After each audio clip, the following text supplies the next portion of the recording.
देखिए, शेख हसीना को बांग्लादेश छोड़े अब 6 महीने बीत चुके हैं। इस दौरान यूनुस सरकार ने उन पर हत्या, अपहरण से लेकर देशद्रोह के 225 से ज्यादा मामले दर्ज किए हैं। शेख हसीना का जो पासपोर्ट है उसको भी रद्द कर दिया गया है और बांग्लादेश के इंटरनेशनल क्रिमिनल ट्राइब्यूनल ने उनके खिलाफ गिरफ्तारी वारंट भी जारी कर दिया है और कहा यह है कि हसीना को 12 फरवरी तक पेश होना होगा।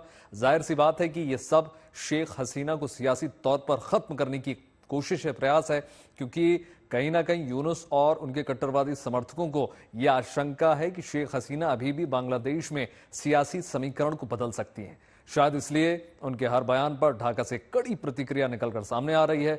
बांग्लादेश भारत से हसीना को डिपोर्ट करने की अपील भी कर चुका है। हालांकि भारत सरकार उनका वीजा बढ़ा चुकी है और साफ उन्होंने कर दिया है कि उन्हें बांग्लादेश डिपोर्ट नहीं किया जाएगा। लेकिन इस बीच जब शेख हसीना ने आवामी लीग को कार्यकर्ताओं को ऑनलाइन संबोधित किया और यूनुस सरकार के खिलाफ सड़कों पर उतरने की अपील की, तो यूनुस सरकार को मिर्ची अचानक लग गई। अंतरिम सरकार में सूचना प्रसारण मंत्री यानी नाहिद इस्लाम ने तो भारत को गीदड़ भभकी तक दे डाली। उन्होंने कहा कि अगर शेख हसीना नई दिल्ली में बैठकर किसी भी जरिए से यहां की राजनीति में शामिल होती हैं तो उसका जिम्मेदार भारत स्वयं होगा। भारत ने शेख हसीना को शरण दी और उसके पास इसकी कुछ वजह भी हैं। हमने भारत से शेख हसीना के प्रत्यर्पण के लिए कहा, जो एक कूटनीतिक मुद्दा है, लेकिन अगर शेख हसीना वहां से राजनीति करने की कोशिश करेंगी और वहां बैठकर राजनीतिक सभाओं को संबोधित करेंगी तो सबकी जिम्मेदार भारत सरकार ही होगी। देखिए, नाहिद इस्लाम चेतावनी दे रहे हैं, मगर सच्चाई यह है कि वो खुद आवामी लीग से डरे हुए हैं।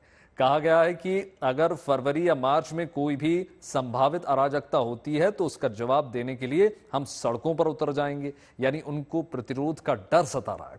असल में शेख हसीना की आवामी लीग पार्टी ने भी एक बार वापसी का बिगुल फूंक दिया है और हिंदुओं पर हो रहे जुल्म के खिलाफ देशव्यापी आंदोलन का ऐलान कर दिया है।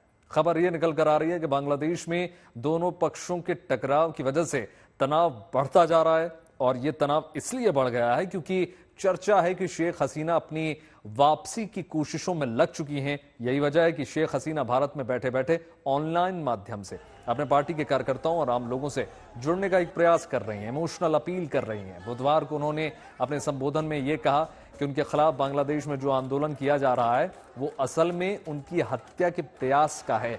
मोहम्मद यूनुस ने उन्हें और उनकी बहन को मारने की योजना बनाई। ईश्वर ने मुझे इन हमलों के बावजूद भी जिंदा रखा है, तो जरूर कुछ काम करना होगा।